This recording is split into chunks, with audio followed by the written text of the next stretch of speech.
Hello and welcome.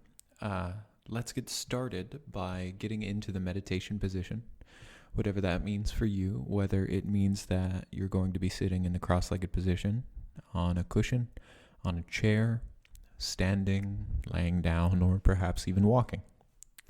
Whatever it is, take a moment, find your balance, find your center,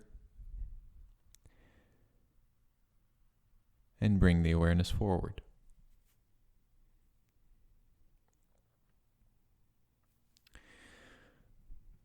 We will have a silent meditation in a bit, but for now, let's contemplate something. Let's talk about determination. In our practice, if we are wanting to bring the things and experience we have on the cushion into our daily life, we must have the determination to practice daily with our whole heart, mind, and being. Determination is actually the eighth mental perfection that helps all the other perfections grow with steadiness and ease.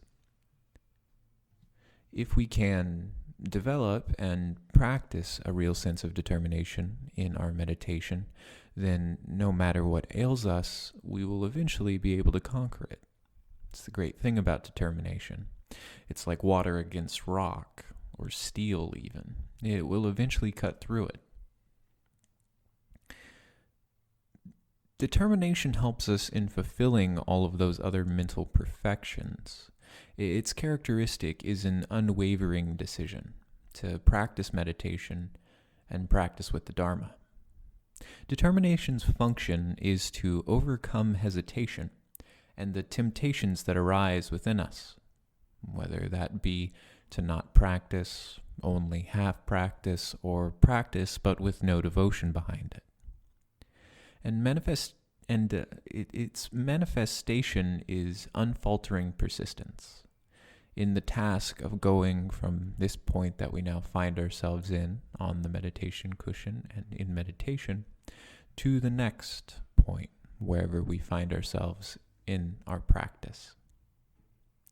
When the Buddha placed his back against the trunk of the Bodhi tree, he made a declaration that we can use to remind ourselves of the importance of the task at hand, and how reverently we should devote ourselves to attaining awakening in this lifetime.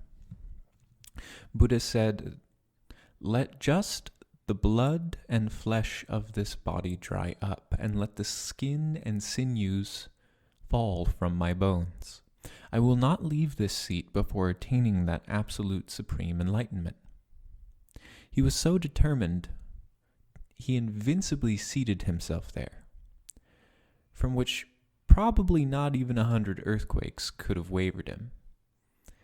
It's not that we need to have this kind of great devotion, but if you do, all the more power to you.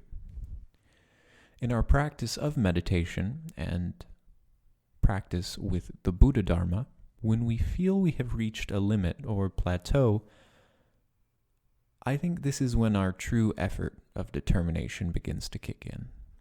Just when you despair and think it is impossible to go any further, you will become apathetic.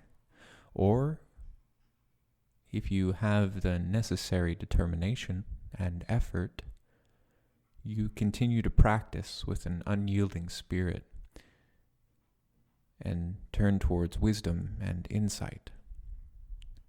Many times I think it is really significant in our awakening, and it is decided by these sort of single sittings where real effort and determination is made, that we make our way closer to awakening. Many people think that to become awakened is boom, and that's it.